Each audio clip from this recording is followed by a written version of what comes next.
자, 이어서 두 번째 시청자분 만나보겠습니다. 참 속상하신 분들이 참 많은 것 같아요. 두 번째 시청자분, 안녕하세요. 네, 안녕하세요. 네, 목소리가 조금 더 밝으신데요. 네, 그래도 고민은 많으실 것 같아요. 어떤 종목 때문에 전화 주셨나요? 네, OCI 때문에 전화드렸는데요. 네, 얼마에 사셨어요? 23만 5천 원요. 네, 비중이 어느 정도 되시나요? 10%거든요. 아, 60%요. 예. 네, 많이 담아두셨네요. 고민이 좀 있으실 것 같은데요. 일단은 정수재 이사님하고 인사를 나눠 보시죠. 네, 안녕하세요. 네, 반갑습니다. 안녕하세요. 예, 수고하셨습니다. 네네. OCI 어떤 점이 가장 궁금하신지 말씀해 주시겠어요? 작년에 제가 붙어가지고 수익을 좀 많이 봤거든요. 네네. 가지고 1차적으로 다 팔았다가 좀 음. 다시, 아니, 가격이 많이 다운된 것 같아서 재매수를 했었거든요. 근데, 그러셨군요. 네. 그러면은 지금 매수 가격까지 갈 건지, 목표가라든지 향후 전망 이런 부분들이 가장 궁금하신 거죠? 네네. 예, 알겠습니다. 이게 사실 이제 OCI 같은 경우는 최근 들어서 이렇게 언급이 많이 되고 있지는 좀 않는 그런 상황이잖아요. 네, 어, 태양광 업체들이 쏙 들어간 것 같아요. 네, 맞습니다. 그러니까 불과 작년 2011년도 초만 하더라도 정말 각광을 받았던 그런 부분인데 1년이 지난 사이에는 정말 많은 변화가 있었던 것 같습니다. 일단 좀 힘내시라고 말씀을 드리도록 하고요. 오시아 같은 경우는 진짜 그 태양광 중에서 대표적인 주자이고요. 예전에 자꾸 말씀드렸지만은 언젠가는 이 태양광 쪽이 다시 흐름을 회복할 때가 네. 될 거가 반드시 올 거라 생각을 하고 있습니다. 하지만은 모든 업체가 다 살아남지는 않을 거거든요. 소위 말하는 치킨 게임이 아직도 진행이 되고 있는데 사람들이 기대했던 것만큼 또 구조조정이라든지 이런 부분이 좀 빨리 오지 않고 있어서 사실 이 오시아 같은 경우는 굉장히 탄력이 있었던 종목인데 이 차트를 보시면 아시겠지만 굉장히 요즘엔 탄력 자체도 둔화되고 있는 그런 부분이었습니다. 네. 아마도 이 매수세가 상당 부분 다른 쪽으로 쏠리고 있는 그런 부분이라는 것을 알 수가 있는데요. 저는 이제 그 기본적으로 이 종목의 밸류에이션을 먼저 좀 말씀을 드리고 싶어요. 밸류에이션을 측정할 때는 PBR 기준으로 과거 이제 5년 동안의 PBR이 어떤 식으로 이제 진행이 됐는지를 확인해 볼 수가 있는데요. 제가 이제 2008년도에 봤더니 그 당시에 최저 PBR 한 2.5배 정도 수준으로 기록을 했더라고요. 근데 그 뒤로 2.7배, 그 다음에 1.7배, 1.29배, 그리고 올해는 1.54배까지 지금 줄어든 그런 네. 상황입니다. 그러니까 밸류에이션 상으로는 지금 상당히 그 낮은 상태에 있기 때문에 사실은 여기서 뭐 추가 하락을 안 하려고 하고 있는 그런 부분이라고 알 수 있죠. 중요한 것은 근데 반등이 언제 나올 것이냐 하는 건데요. 최근 들어서 또 20만 원대 이하로 내려온 이유는 이 폴리실리콘 가격이죠.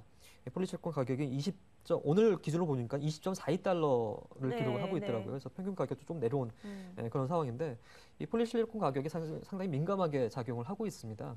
그래서 이게 그 가격이 계속해서 올라갔으면 당연히 영업이익률이 올라가기 때문에 긍정적인데 이게 이제 가격 그 차트를 비교해 보면은 또 OCI 가격 어떤 차트하고 그런 폴리실리콘 가격의 흐름하고 상당히 밀접한 연관이 있다는 것을 알 수가 있는데 최근 들어서 반등 부분이 잘 안 나오고 있기 때문에 다른 종목 같은 경우 사실 이 폴리실리콘 가격이 20달러 정도나 아니면 그 이하로 하게 되면은 굉장히 적자 구조가 네. 심화됩니다. OCI가 가장 경쟁력이 있는 부분인데 이 부분이 이제 반등이 원활했을 경우에 OCI마저도 조금은 그 BEP 이하로 내려가지 않을까 하는 그런 우려가 있는 상황입니다.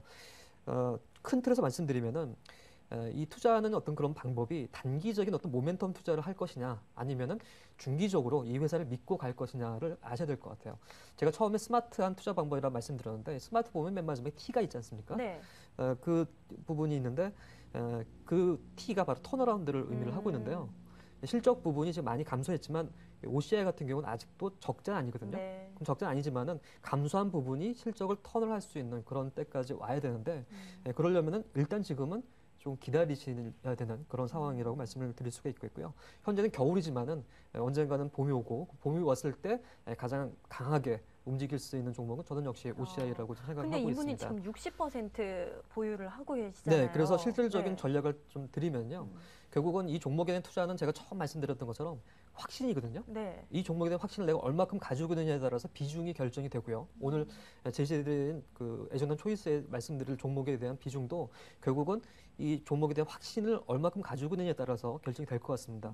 60% 정도면 상당히 높은 확신이 있다는 네. 결론이거든요. 그러면 제가 다시 한번 말씀드리고 싶으면은 과연 이 종목에 대한 어느 정도 확신을 가지고 있는지에 따라서 좀 단기냐 중기냐를 결정하시는 게 좋을 것 같고요. 내가 좀 시간이 걸린다 하더라도 확신 있게 이 종목에 대해서 승부를 가져가겠다라고 한다면은 큰 틀에서 비중을 아주 많이 줄일 필요는 없다고 생각이 되고 있습니다. 하지만은 어느 정도 리스크 관리를 한다면 그 리스크 관리할 수 있는 가격은 한 19만 원 정도가 될 수 있겠고요. 네. 그 정도 비중을 줄였다가 이 19만 원대가 다시 회복이 한다거나 아니면 하단에서 지지력을 다시 보여주고 있을 때 다시 추가를 한다든 그런 방법이 한 가지가 있을 거고요. 반등이 나왔을 때 목표 가격은 일단은 단기적으로 23만 원 정도가 보여주고 있습니다. 그러니까 지지 19만 원이 손절가로 단기적으로 말씀드리고요. 반등이 나왔을 경우에는 직전 고점이었죠. 23만 원대. 그리고 추가적인 반등이 나왔을 경우에는 한 28만 원 정도 되고 있기 때문에 단기적인 관점하고 중기적인 관점을 좀 말씀을 드리고요. 이번에 어느 정도 지지가 나오고 일단 20만 원을 좀 회복해야 될 네. 필요성이 있거든요. 그래서 그 비중을 말씀드리고요. 목표는 23만 원, 그다음에 28만 원. 이 두 가지로 일단 드리도록 하겠습니다. 네, 시청자님. 네. 네, 손절가 19만 원이고요. 단기적으로 23만 원, 그리고 중장기적으로 28만 원까지 제시를 해주셨습니다. 어느 정도 정리가 되셨습니까? 네. 네, OCI 때문에 뭐 이른바 물려있는 분들이 많이 있을 것 같아요. 그렇습니다. 네, 시청자님도 계속 힘내시고요. 저희 대박 90분 통해서 계속해서 궁금하신 점 있으시면은 무료 문자 상담이라든지 많이 주시기 바랄게요. 네, 감사합니다. 네, 고맙습니다.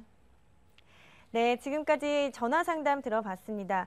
OCI 그리고 M게임까지 함께했습니다. 계속해서 뉴스를 확인하고요. 문자 상담으로 이어가겠습니다.